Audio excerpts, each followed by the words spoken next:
अंतर्राष्ट्रीय महिला दिवस की हार्दिक शुभकामनाएं। महिला दिवस हम क्यों मनाते हैं?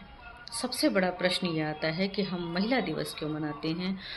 तो अपने अधिकारों के लिए और महिला आंदोलन के इतिहास को याद करने के लिए हम महिला दिवस मनाते हैं। और सबसे बड़ी चीज़ कि महिला दिवस का जो मनाने का जो आधिकारिक रंग होता है, वो रंग कौन सा होता है? वो रंग होता है बैगनी, हरा और सफ़ेद। क्योंकि बैगनी क्या होता है, बैगनी क्या करता है, वो हमारे न्याय और हमारी गरिमा को बना करके रखता है। हरा रंग क्या करता है, वो हमारे आशा का प्रतीक होता है। और सफ़ेद रंग क्या करता है, वो हमारी शुद्धता का प्रतीक होता है। तो अगर महिला दिवस के दिन हम अगर इन परिधान को पहनते हैं तो हमारे अंदर उस तरीके की ऊर्जा कार्य करने लगती है। और सबसे बड़ी बात आती है कि आधिकारिक या आध्यात्मिक क्षेत्र में एक महिला का सबसे बड़ा योगदान क्या होना चाहिए। आध्यात्मिक स्तर पे अगर हम समझें तो हम एक चीज़ समझ सकते हैं कि राधा का मतलब क्या होता है। राधा का मतलब होता है, रा का मतलब होता है शक्ति और धा का मतलब होता है धारण करने वाली। तो राधा की जो शक्ति है, जो आदि शक्ति की शक्तियाँ हैं, अगर वो हमारे अंदर निहित होने लगती हैं तो सबसे बड़ी चीज़ क्या आती है, हमारे अंदर आता है प्रेम।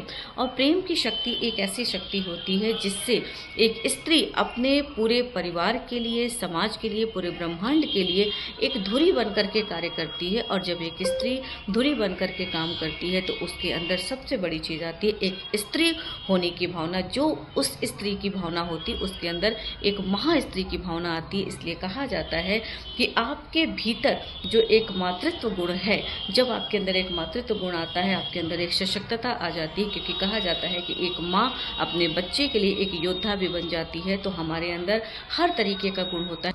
अगर हम अपना इतिहास उठा करके देखें तो चाहे वो गार्गी रही हो, चाहे वो रानी लक्ष्मीबाई रही हो, सीता रही हो, माँ राधा रही हो, अहिल्याबाई रही हो, या अगर हम देखें कि किसी भी तरह से अगर हम अपना इतिहास उठा करके देखें तो बहुत बड़ा योगदान समाज के लिए, पूरे ब्रह्मांड के लिए स्त्रियों का रहा है। तो मैं एक चीज़ ज़रूर कहना चाहूँगी कि अगर आपको कार्य करना है तो महिला सशक्तिकरण पे तो कार्य हो ही रहा है। और एक बच्ची, छोटी बच्ची से लेकर के एक औरत बनने तक का जो सफ़र होता है वो बड़ा खूबसूरत सफ़र होता है। और महिलाओं के अंदर तो वैसे ही सशक्ता आ जाती है, लेकिन ज़रूरत है कि विमेंस एम्पावरमेंट पे काम करने से ज़्यादा अच्छा है कि हम गर्ल्स एम्पावरमेंट पे काम करें। क्योंकि बच्चियों को, उनकी संवेदनाओं को, उनकी वेदना को, उनके अंदर की जो स्थिति है उसको संवारने के लिए अगर हम सभी महिलाएं काम करें कि बच्चियां जो एक कली की तरह हैं, एक जिनके अंदर कोमलता है, उनको सशक्तता लाने के लिए उनको सामाजिक रूप से, पारिवारिक रूप से, ब्रह्मांडी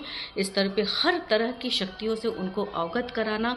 और अवगत कराने के साथ साथ मैं एक चीज़ ज़रूर कहना चाहूँगी कि अंतर्राष्ट्रीय महिला दिवस पर सबसे बड़ा जो मेरी सोच है कि हर एक स्त्री अपने अंदर एक गरिमा महसूस करे। पर छोटी छोटी बच्चियां अगर आपके घर में हैं तो उनको अवगत कराइए कि किस तरीके से परिवार में हमें रहना है, समाज में हमें रहना है, और किस तरीके से अपनी गरिमा को बनाना है। और प्रेम की सशक्तता के साथ, ये नहीं कि हमें एक आंदोलन की तरह, एक हमें लड़ाई झगड़े की तरह या किसी तरीके से नहीं।